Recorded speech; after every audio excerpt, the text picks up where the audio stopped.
Invocación al Maestro. Maestro querido, permite a mi espíritu elevarse hasta tus plantas para beber en las verdaderas fuentes de la sabiduría y absorber tus fluidos poderosos de amor y fe, de purificación y fuerza espiritual y material, de poder espiritual, de paz, comprensión, salud, prosperidad y armonía, para derramar sobre mis hermanos. Lección 7. Conciencia. Conciencia espiritual y conciencia humana.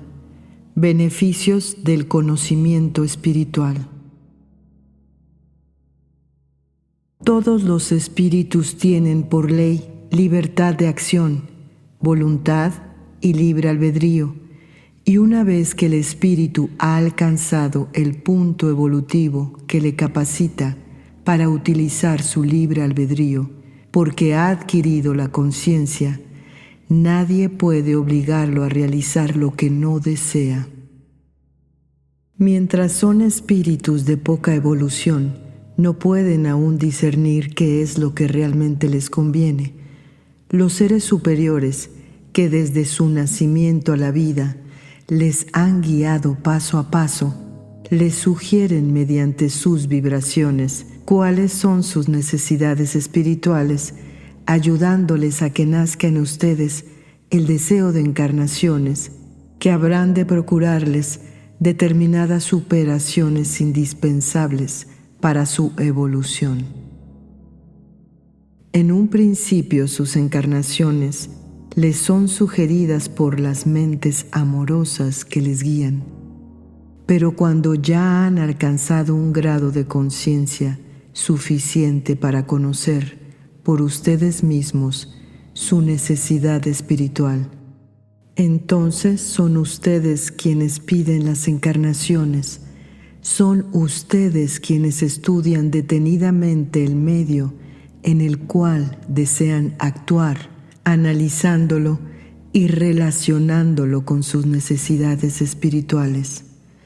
Así, cada uno de ustedes dentro de la ley que todo lo rige, han encarnado cientos y cientos de veces en lugares, en familias, en países y en situaciones distintas o semejantes, pero siempre elegidas por ustedes y siempre de acuerdo con su deseo de progreso espiritual y con lo que consideraban era su mayor necesidad espiritual. Al encarnar en su mundo, el ser pierde el recuerdo de las experiencias realizadas hasta ese momento en el curso de su vida. Sin embargo, cada una de esas experiencias deja grabada en su mente espiritual una enseñanza que recoge la conciencia como un concepto propio sobre el bien y el mal. El concepto del bien y del mal se ha formado paulatinamente en el ser a través de su trayectoria involutiva y llega a su conciencia espiritual como producto de todas las experiencias realizadas bajo la guía superior hasta ese momento de su evolución, construyendo así una especie de archivo al cual, durante sus periodos de encarnación, puede el ser recurrir en todas las circunstancias de la vida humana. Al comienzo de sus experiencias como humano, la fuerza espiritual del ser encarnado es débil y el esfuerzo por recurrir a ese archivo lo realiza solo mediante un gran esfuerzo de su voluntad que la presión del ambiente de los mundos inferiores en que le corresponde vivir con humano debilita y desvirtúa en tal forma que el recuerdo que existe en su conciencia espiritual se adormece y no es ni siquiera requerido. Pero esas son las primeras encarnaciones, y si bien el ser es ya responsable de sus actos, las leyes divinas cargan solo suavemente sobre su karma lo que el ser realiza en ese estado de conciencia incipiente que tiene en sus primeras encarnaciones. Sin embargo, todas las experiencias que va realizando quedan registradas en el ser y van acumulando sabiduría en el espíritu, sabiduría que al reintegrarse a la patria del éter, asimila con verdadero fervor en su afán de superarse rápidamente. En el espacio, todos sabemos cuál es nuestra meta y todos nos esforzamos por alcanzarla lo antes posible. Las innúmeras encarnaciones que el ser realiza consecutivamente le van procurando así más y más experiencias que fortalecen y capacitan su conciencia espiritual para actuar con mayor fuerza y precisión a través de la conciencia humana durante los periodos de encarnación, pero su posibilidad de actuar se ve supeditada durante esos periodos a la voluntad y al libre albedrío humano. Por ello, muchas veces en sus periodos de encarnación, seres que han alcanzado ya un elevado punto de evolución ceden, inclinándose ante el reclamo de la vida humana, ceden, desfalleciendo en su acción y en su esfuerzo, subyugados por la atracción y la fuerza de la acción de la vida de apariencia.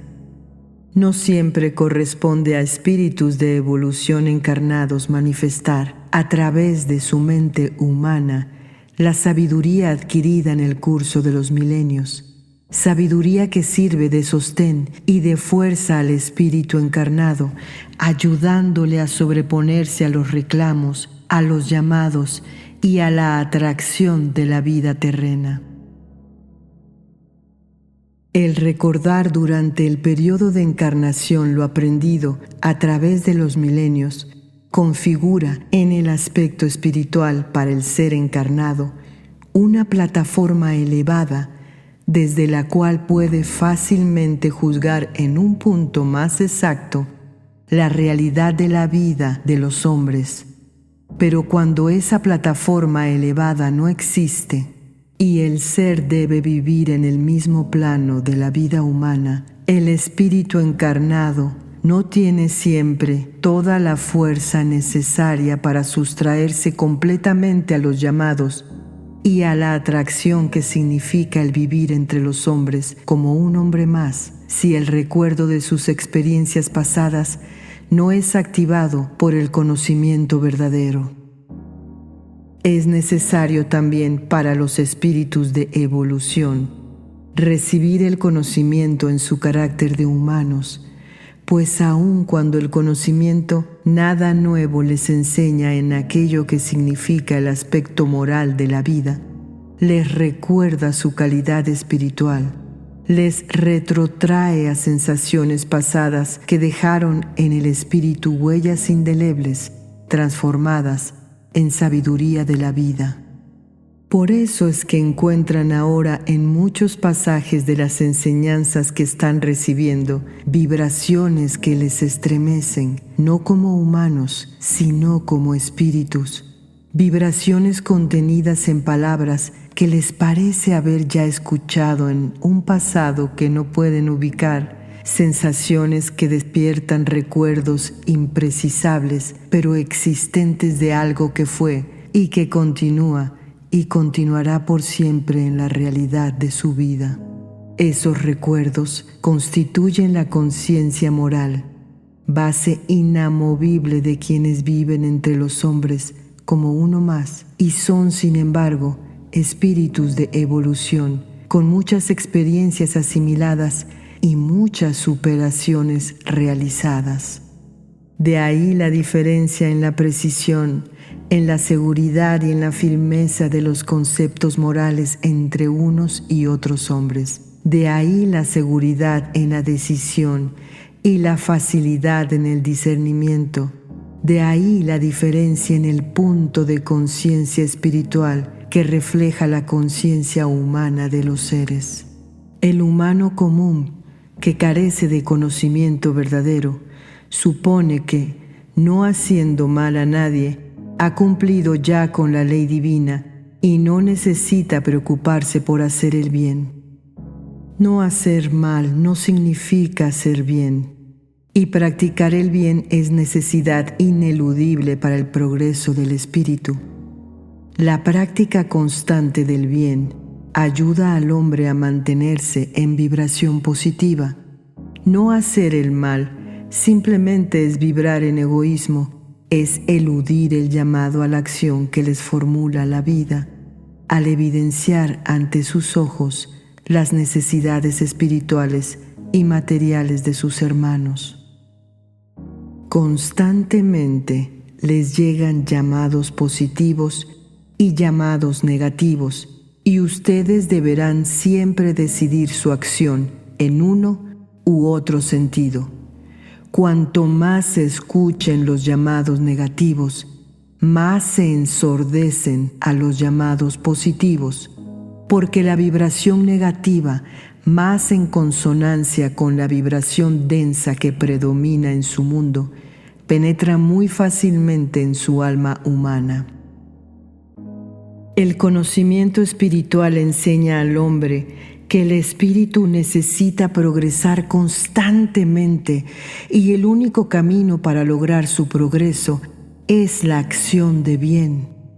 Para poder elegir sin equivocarse el camino del bien, nada hay como la propia conciencia, esa voz sin palabras que les dice, mediante sensaciones de desagrado o de agrado, que han obrado bien o que han obrado mal, esa voz que les alerta sobre los peligros espirituales, esa voz que les impide muchas veces realizar lo que su ira, rencor o ambición les impide realizar. Esa lucha interna constante que se establece en ustedes mismos es el esfuerzo de su conciencia espiritual por formar y guiar su conciencia humana a fin de evitarles caer en errores de los cuales luego se lamentarán amargamente. Deben acostumbrarse a requerir y escuchar la voz de su conciencia antes de obrar en cualquier sentido, porque su conciencia siempre les indicará el camino seguro, y a medida que avancen en el conocimiento espiritual, más se capacitarán para interpretar y para obedecer su voz. No supongan que porque solamente ustedes mismos pueden oír esa voz, su llamado puede ser desoído impunemente. No, porque todo, absolutamente todo lo que hacen, piensan y sienten es registrado fielmente por la ley. Su propia vida, su propia fuerza espiritual está dentro de ustedes, es decir, que deben vivir dentro de ustedes más que fuera de ustedes.